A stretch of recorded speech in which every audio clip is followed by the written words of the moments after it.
आज हम लोग हिंदू के एडिटोरियल डेथ्स इन स्कूल की एनालिसिस करेंगे। हाल में राजस्थान में जो एक सरकारी स्कूल की बिल्डिंग गिर गई और कुछ विद्यार्थियों की मृत्यु हो गई, तो उसी से संबंधित ये एडिटोरियल है। डेथ्स इन स्कूल, स्कूल में मौतें, ये शीर्षक दुखद घटना को इंगित करता है जहां स्कूल में छात्रों की जान चली गई। इसमें अखबार कहता है, लेखक कहते हैं कि infrastructure of government school needs urgent attention. सरकारी स्कूलों के बुनियादी ढांचे जो हैं, जो बिल्डिंग बनी हुई है, वहाँ के जो सुख सुविधा जो रहने चाहिए कि स्कूल में, उस पर तत्काल ध्यान देने की आवश्यकता है। इंफ्रास्ट्रक्चर जो है वो बुनियादी ढांचा है, उसमें बिल्डिंग आता है, टॉयलेट आता है, पीने का पानी आता है, बिजली है, सेफ्टी है, सिक्योरिटी है, सब इंफ्रास्ट्रक्चर में ही इसको काउंट किया जाना चाहिए। और अर्जेंट अटेंशन मतलब कि इस पर त्वरित ध्यान, अर्जेंट अटेंशन, तुरंत ध्यान देना चाहिए ताकि आगे से ऐसी दुर्घटना ना हो, दुखद दुर्घटना ना हो। On July 25, tragedy awaited students of class 6 and 7 at the Pipalodi Government School in Rajasthan, Jhalawar district as they assembled for prayer. प्रार्थना कर रहे थे। बच्चों की स्कूल शुरू हुई थी क्लास 6 और 7 की। ये राजस्थान में झालावाड़ जिला का पिपलोदी सरकारी स्कूल है, वहाँ बच्चे प्रार्थना के लिए एकत्र हुए थे। assembled and tragedy awaited मतलब ऐसा लग रहा था कि दुर्घटना इंतज़ार कर रही थी। बच्चे आए, पहले नहीं घटी वो घटना, बच्चे आए, प्रार्थना के लिए खड़े हो गए एंड उसी समय एक ऐसी घटना घट गई और कुछ स्टूडेंट्स की डेथ हो गई, बिल्डिंग गिर गई। A part of their school building gave way, leading to the deaths of 7 and injuries to several others. School भवन का एक हिस्सा गिर गया जिससे 7 छात्रों की मौत हो गई और कई अन्य घायल हो गए। यहाँ एक फ्रेज है, गेव वे, ढह गया, टूट गया। लीडिंग टू ये यूज होता है कि जिस कारण कोई ऐसी घटना घटी जो किसी दूसरे घटना का कारण बना। Leading to the deaths of seven and injuries to several others. तीसरा सेंटेंस है इस एडिटोरियल का कि most of the students were from tribal communities. आदिवासी समूहों के बच्चे थे, गरीब थे, सरकारी स्कूल में पढ़ रहे थे, ऐसी दुर्घटना घट गई। अफसोसजनक दुर्घटना है। अगली पंक्ति है, the school is in the south eastern part of the state bordering Madhya Pradesh. ये राजस्थान के दक्षिण पूर्वी भाग में है जो मध्य प्रदेश के बॉर्डर से सटा हुआ है। ये बहुत बार बार यूज होता है, बॉर्डरिंग, सीमा से सटा हुआ। राजस्थान पाकिस्तान की सीमा से भी सटा हुआ है और ईस्टर्न साइड में मध्य प्रदेश की सीमा से भी सटा हुआ है। There was a similar incident the next day in Nagpur district, but the school was closed being a holy day. अगले दिन ऐसी ही घटना हुई नागौर जिले में, लेकिन राहत की बात ये थी कि स्कूल जो था छुट्टी के कारण बंद था, नहीं तो और भी बड़ी दुर्घटना हो सकती थी। ये दूसरी बार ऐसी घटना घट जाती जिसमें बहुत कुछ बच्चों की फिर के साथ दुर्घटना संभव था, लेकिन सौभाग्य से ये बच गया। There has been much public anger in the state over the incidents which quite rightly have thrown the spotlight on the state of government school. इन घटनाओं को लेकर राज्य में व्यापक जन आक्रोश है, पब्लिक एंगर है और ये बिल्कुल सही है। इससे सरकारी स्कूलों की स्थिति पर ध्यान केंद्रित हुआ है। इस कारण से spotlight on the state government school, उस पर ध्यान गया है लोगों का। दुर्घटना हुई है, कुछ मौतें हुई हैं, इससे लोगों का ध्यान गया है सरकारी स्कूलों की जो बिल्डिंग्स की जो जर्जर स्थिति है उस पर विचार हुआ, उस पर लोगों ने अफसोस और आक्रोश जाहिर किया। सरकार का इस पर ध्यान गया है। ये इम्पॉर्टेंट है कि सरकारी स्कूलों की जो बिल्डिंग है, जो जर्जर व्यवस्था है, उसमें सुधार लाने की सख्त आवश्यकता है। गरीब के बच्चे वहीं पढ़ते हैं। इवन सरकारी स्कूल में जो टीचर्स पढ़ाते हैं उनके बच्चे भी सरकारी स्कूल में नहीं पढ़ते हैं बल्कि प्राइवेट स्कूल में पढ़ते हैं। तो सरकारी स्कूलों को सुधारने की बहुत ज़रूरत है। As per UDISC 2023-24 data, there are more than 70,000 government schools in Rajasthan with nearly 84 lakh students, especially from the poorer and marginalized section. ये UDISC है, unified district information system for education. ये कहता है कि राजस्थान में 70,000 से अधिक सरकारी स्कूल हैं और उसमें 84 लाख स्टूडेंट्स पढ़ते हैं। और उसमें कौन लोग पढ़ रहे हैं? गरीब और वंचित वर्ग, मार्जिनलाइज, हाशिए पे पड़े वर्ग, इसको समझिए।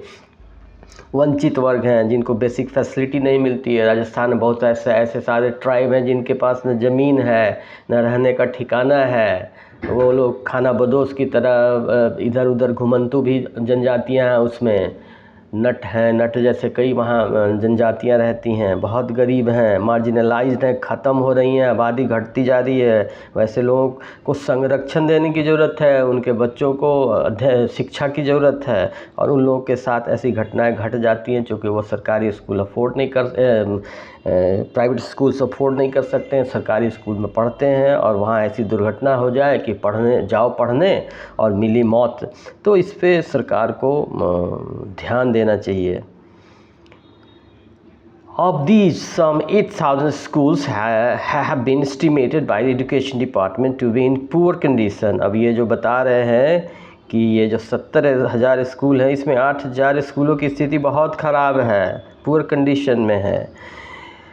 अगला सेंटेंस है the Jhalawar school was not among the schools identified as being in a poor state indicating the extent of the problem. ये बहुत इंपॉर्टेंट बात है कि जिस स्कूल में ये घटना गई है उसको नहीं माना गया था कि ये पुअर कंडीशन में, ख़राब कंडीशन में है। उसके बाद वहाँ की बिल्डिंग का एक हिस्सा गिर गया।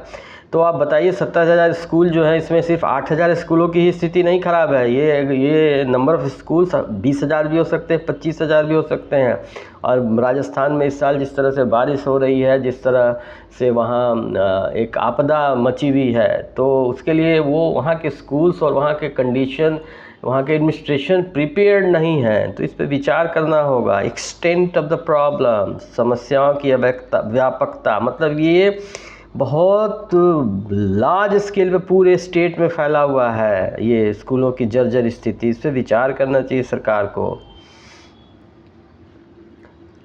₹650 crore had been allocated in the past two state budget for boosting the infrastructure, but inefficiencies in government have dismissed that the measure did not make much difference. पिछले 2 राज्य बजटों में पिछले लास्ट 2 सालों में 650 करोड़ रुपए राजस्थान सरकार ने स्कूल के इंफ्रास्ट्रक्चर को डेवलप करने के लिए या पूरे इंफ्रास्ट्रक्चर को डेवलप करने के लिए, जिसमें स्कूल भी आते हैं, अलॉट किए थे। लेकिन ये बता रहा है कि इनएफिशिएंसी इन गवर्नमेंट, मतलब सरकार के जो मुलाजिम हैं, कर्मचारी हैं, ऑफिसर हैं, पदाधिकारी हैं, नेता हैं, इन लोग अक्षम हैं, ये लोग इनएफिशिएंट हैं, बिल्कुल इन लोगों में इनएफिशिएंसी है।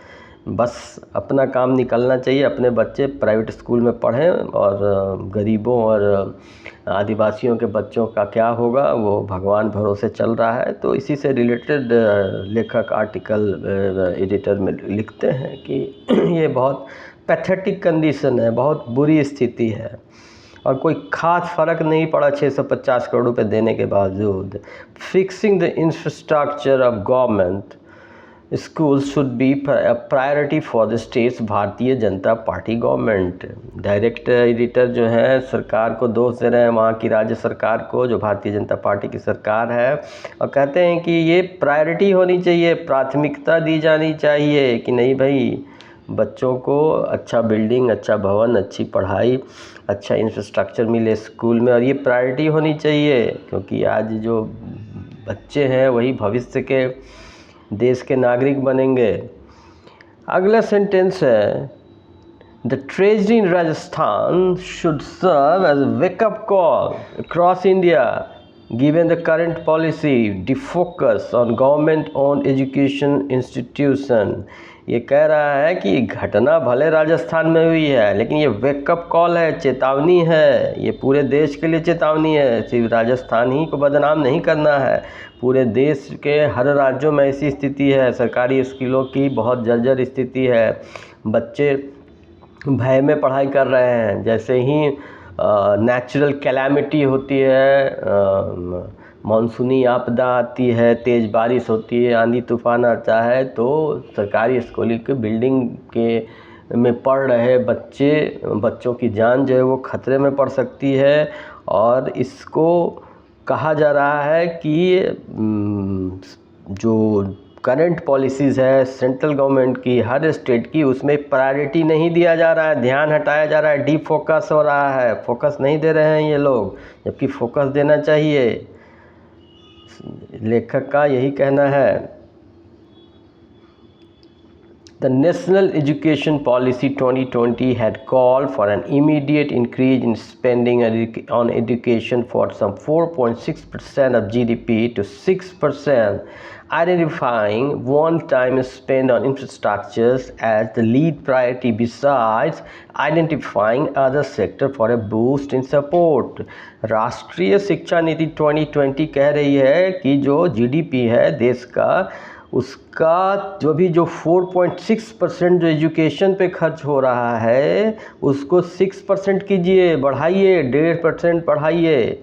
इससे क्या होगा कि इंफ्रास्ट्रक्चर पर जब आप 1.5% GDP का एजुकेशन पर बढ़ा देंगे, एजुकेशन से रिलेटेड इंफ्रास्ट्रक्चर पे, तो शिक्षा के क्षेत्र में बहुत चेंज होगा, शिक्षा का स्तर ऊंचा होगा। हमारे देश में हम लोग अपने मुँह मियाँ मुट्ठू बने हुए हैं और विश्व गुरु बने हुए हैं, लेकिन साइंस में, गणित में चीन और रसिया और वेस्टर्न कंट्री से बहुत पीछे हैं और पिछड़ते जा रहे हैं। इसको एक्सेप्ट करना है। सिर्फ व्हाट्सएप पे और इंस्टाग्राम पे IT सेल वालों के बताई गई चीज़ों को नहीं मानना है कि देश विश्व गुरु हो गया है, देश बहुत आगे निकल गया है, चौथी अर्थव्यवस्था विश्व की हो गई है। ऐसा कुछ नहीं है, हम लोग अभी बहुत पीछे हैं तकनीकी शिक्षा और शिक्षा के क्षेत्र में। और देश जितना विकसित देश जितना GDP का हिस्सा खर्च करते हैं उसकी तुलना में हमारे यहाँ कम खर्च हो रहा है, इसको बढ़ाना होगा। 5 years into the NEP, there is little to suggest that this has been a focus area for government, union और state। वही बात कर रहा है, राज्य सरकार केंद्र सरकार दोनों का यही हाल है। दोनों जो हैं वो इस घटना को गंभीरता से नहीं लेते हैं। 5 साल हो गए नई शिक्षा नीति की और अभी तक जो इस पर ध्यान देना चाहिए, फोकस देना चाहिए शिक्षा पर, उसको नहीं दिया जा रहा है। ना केंद्र सरकार दे रही है, ना राज्य सरकार। अब नेता हैं, बड़े बड़े बिजनेसमैन हैं, कई बिजनेसमैन तो नहीं पढ़े लिखे हैं, ज़्यादा पढ़े लिखे नहीं हैं, ड्रॉप आउट हैं, उनको पैसे से मतलब है, माल कमाना है। नेता तो कितने शिक्षित हैं, from top to the bottom, जो भी हैं वो आप जहाँ से ले लीजिए, प्रधानमंत्री से लेके नीचे पार्षद मुखिया तक ले लीजिए, उन लोगों के शिक्षा का क्या स्तर है आपसे छुपा हुआ नहीं है। तो वो क्यों ध्यान देंगे शिक्षा पर? मूर्ख बनी रहेगी जनता, तभी तो राज करने का मज़ा है। Policy thrust have been more towards reducing government support, self financing and encouraging private sector contribution. नीतिगत जोर अधिकतर सरकारी सहायता को घटाने, स्ववित्त पोषण एवं निजी क्षेत्र में योगदान को प्रोत्साहित करने पर रहा है। अब यही मज़ा है कि सरकार क्यों स्कूल बनाए? सरकारी स्कूल अच्छे हो जाएंगे तो प्राइवेट स्कूल में कौन पढ़ेगा? तो प्राइवेट स्कूल बड़े बिजनेसमैन, बड़े बिजनेस हाउस ओन कर रहे हैं, वो सरकार के नेताओं से मिले हुए हैं। ये नेक्सस चल रहा है पॉलिटिशियन और बिजनेसमैन का, तो वो क्यों चाहेंगे कि सरकारी स्कूल अच्छे हो जाए? और निजी क्षेत्र जो है, प्राइवेट सेक्टर, वो सरकारी स्कूल में क्यों कंट्रीब्यूशन करेंगे? अपना स्कूल खोलेंगे। तो ये सेल्फ फाइनेंसिंग जो है, ये जो इनकी पॉलिसी है, तो इसमें सरकारी स्कूल अच्छे नहीं हो पाएंगे। सेल्फ फाइनेंसिंग होगी तो प्राइवेट स्कूल अच्छे हो जाएंगे। और जो ये पॉलिसी थ्रस्ट है, नीतिगत जो झुकाव है, वो जो नीतिगत जो झुकाव है, इसमें इनका कुछ ऐसा नहीं है कि एजुकेशन के क्षेत्र में सरकार अपने जीडीपी का ज़्यादा पैसा खर्चा करे और शिक्षा को एक महत्वपूर्ण सेक्टर मान के उसमें ज़्यादा पैसे पंप करे सरकार। इस पे काम हो रहा है पिछले 5 सालों में, ऐसा लग नहीं रहा है लेखक को। While this may be applicable to higher education, basic school education is a primary duty of the government as it is across the world, including in the most developed nations. लेखक कह रहे हैं कि भैया बड़े आगे के कॉलेज की पढ़ाई, प्रोफेशनल पढ़ाई, इसमें प्राइवेट इंस्टीट्यूट्स आए, बेहतर एजुकेशन इंस्टीट्यूट बनाए, ज़्यादा पैसा ले, यहाँ तक तो ठीक है। लेकिन बेसिक स्कूल एजुकेशन जो है ये देश का ये प्राइमरी ड्यूटी है। ये समझिए कि देश की जनता को, बच्चों का ये मूलभूत अधिकार है, फंडामेंटल राइट है, राइट टू एजुकेशन। तो राइट टू एजुकेशन जहाँ दीजिएगा वो बिल्डिंग ही गिर जाएगी। तो गरीब के बच्चे, पिछड़े दलित समुदाय के बच्चे, आर्थिक रूप से संपन्न जो नहीं, उनके बच्चे कहाँ पढ़ेंगे, कहाँ से जिम्मेवार नागरिक बनेंगे, कहाँ से आपके पास स्किल्ड लेबर फोर्स बनेगा जो चाइना को और अमेरिका को आगे आने वाले दशकों में बीट कर पाएगा, हरा पाएगा, पिछाड़ पाएगा। तो लेखक कह रहे हैं कि ये उच्च शिक्षा में बड़े बड़े इंस्टीट्यूट बनाइए, प्राइवेट को दे दीजिए, उनको कहिए आप बनाइए। और रह भी चल भी रहा है, एमईटी चल रहा है, लवली यूनिवर्सिटी चल रहा है, मणिपाल के कई कैंपस चल रहे हैं, प्राइवेट इंजीनियरिंग कॉलेज चल रहे हैं, प्राइवेट मेडिकल कॉलेज चल रहे हैं, प्राइवेट बिजनेस स्कूल चल रहे हैं। लेकिन बेसिक जो सरकार प्राइमरी स्कूल है ये सरकार को चलाना चाहिए, सरकार को इस पर ज़्यादा पैसा खर्च करना चाहिए, फोकस करना चाहिए। अगला लाइन है, setting up model school for funding them to serve as exemplars can not be at the cost of mass school education. Model school की स्थापना और उन्हें आदर्श के रूप में वित्त पोषित करना व्यापक स्कूल शिक्षा की कीमत पे नहीं होना चाहिए। दिखावे के दांत, हाथी के खाने के दांत और दिखाने के दांत, ऐसा नहीं है कुछ हर जगह कुछ मॉडल स्कूल बना दो और दिखाओ कि कितने अच्छे हमने सरकारी स्कूल बनाए। इससे नहीं होगा। गांव-गांव में स्कूल हैं, लाखों स्कूल हैं। एक राजस्थान में 70,000 है, तो इस देश में 28-29 राज्य हैं, कितने स्कूल होंगे? लाखों स्कूल हैं। तो मॉडल स्कूल से काम नहीं चलेगा। हर स्कूल में बेसिक इंफ्रास्ट्रक्चर, मूलभूत सुविधाएं चाहिए, हर जगह, हर क्षेत्र का, हर राज्य का, चाहे वो पहाड़ी एरिया हो, पठारी एरिया हो, मैदानी एरिया हो, रेगिस्तान एरिया हो, बाढ़ का एरिया हो, हर जगह के प्राइमरी स्कूल में इंफ्रास्ट्रक्चर, मिडिल स्कूल में इंफ्रास्ट्रक्चर अच्छा होना चाहिए ताकि पूरे देश के हर क्षेत्र के बच्चे पढ़ सकें। Foundational literacy and numeracy has been identified as a critical area of boosting workforce productivity and reaping the demographic dividend that will soon run its course at India's population age. अभी इसको पहले पढ़ लीजिए, फिर इसमें समझने की चीज़ है कि आधारभूत साक्षरता और गणना को कार्यबल उत्पादक बढ़ाने और जनसांख्यिकी लाभ प्राप्त करने के लिए महत्वपूर्ण क्षेत्र के रूप में पहचाना गया है, जो कि भारत की जनसंख्या के बूढ़े होने के साथ समाप्त हो सकती है। कहने का मतलब यही है कि भैया बचपन से पढ़ाओ, लिटरेसी, बेसिक लिटरेसी मतलब 10वीं पास हो, न्यूमेरेसी, पढ़ाई लिखाई, गुना भाग, ये सब आना चाहिए। अगर इस तरह का नहीं होगा तो देश की जो जनता काम कर रही है 10 साल 20 साल बाद बूढ़ी हो जाएगी। तो जो बच्चे अभी नहीं पढ़ेंगे, अगर मैथमेटिक्स में, गुना भागा में, बेसिक अंग्रेजी, बेसिक साइंस का नॉलेज अगर नहीं होगा तो ये लोग कैसे देश के जीडीपी में ग्रोथ में मदद करेंगे, कैसे स्किल्ड लेबर पैदा करेंगे? जो वर्क फोर्स प्रोडक्टिविटी बता रहे हैं, कैसे आप चाइना को बीट कर पाओगे? कैसे इसका फ़ायदा उठा पाओगे कि आपके पास ज़्यादा आबादी है तो ज़्यादा वर्क फोर्स है, पूरे दुनिया में जाके आप काम कर लोगे, पैसा कमाओगे, बाहर जाकर देश का विकास होगा। तो इस सब के लिए बहुत ज़रूरी है कि बेसिक एजुकेशन, कम से कम स्कूल की शिक्षा जो है वो प्रॉपर मिलनी चाहिए। But the discourse on pathways towards achieving them is more pedagogy, non-formal teaching and so on than the essential and infrastructure boost and teacher recruitment and training. तो इस पे लेखक ये कह रहे हैं कि इसको कैसे प्राप्त किया जा सकता है। तो ये इसको प्राप्त करने का तरीका जो है होना चाहिए, उससे हटके क्या हो रहा है कि वोकेशनल कोर्स कुछ चलाए जा रहे हैं, चलिए अच्छी बात है। ऑनलाइन एजुकेशन दिया जा रहा है, बिना कॉलेज गए बिना स्कूल गए कुछ डिग्री मिल जाए, कुछ स्किल्ड टेक्निक्स स्किल सिखा दिए जाए, यहाँ तक तो ठीक है।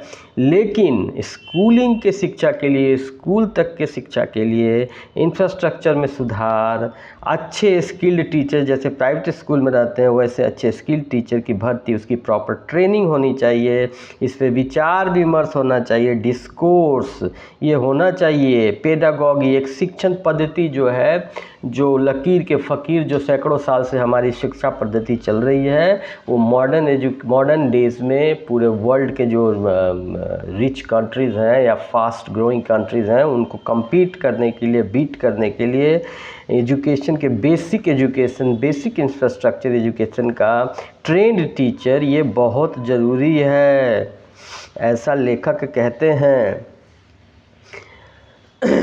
तो हमने आज हिंदू के इस एडिटोरियल की एनालिसिस की, और thanks for listening and watching.